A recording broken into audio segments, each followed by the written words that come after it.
ഭയങ്കര കോമ്പറ്റീഷൻ അല്ലേ? സിമ്പിളായിട്ട് ഞാൻ തോറ്റു കൊടുക്കും, അത്ര ആരാ തോറ്റു കൊടുക്കുക? ഡിസ്ട്രിക്ട്സിൽ അങ്ങനെ ഹസ്ബൻഡ് വൈഫ് ഇരുന്നതുകൊണ്ട് വ്യത്യാസം വരില്ല. അതായത് ഞാനൊരു എക്സാമ്പിൾ പറയാം. ഞാൻ ഈ കൊല്ലത്തിരുന്നുണ്ട്. അപ്പോ ആ സമയത്ത് കൊല്ലം സിറ്റിയിൽ എപ്പോഴും സ്ട്രെങ്ത് കൂടുതലും, കൊല്ലം റൂറൽ സ്ട്രെങ്ത് കുറവായിരിക്കും. അപ്പൊ കൊല്ലം സിറ്റിയില് ഞാനും കൊല്ലം റൂറലില് പുള്ളിക്കാരൻ. അതിനകത്ത് തമാശ നടന്നു. അപ്പൊ കൊല്ലം റൂറലിൽ ഞാൻ എസ് പി ആയിട്ട് വന്നു. അപ്പൊ ഞാൻ പറഞ്ഞു കൊല്ലം സിറ്റിന്ന് കുറച്ച് മാൻ പവർ ചോദിക്കാം. അപ്പൊ എന്റെ അടുത്ത് എന്റെ ഡിവൈഎസ്പി പറയാ, സാറേ കൊല്ലം സിറ്റി ഇന്നേ വരെ മാൻ പവർ റൂറലിന് കൊടുത്ത ചരിത്രമില്ല, ഹസ്ബൻഡ് വൈഫ് ഇരുന്നിട്ട് പോലും കിട്ടിയിട്ടില്ല.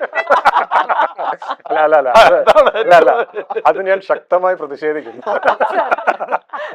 അങ്ങനെ കൊടുക്കേണ്ടി വന്നിട്ടുണ്ട്, നമുക്ക് കൊടുക്കേണ്ടി വന്നിട്ടില്ല, എടുത്തു.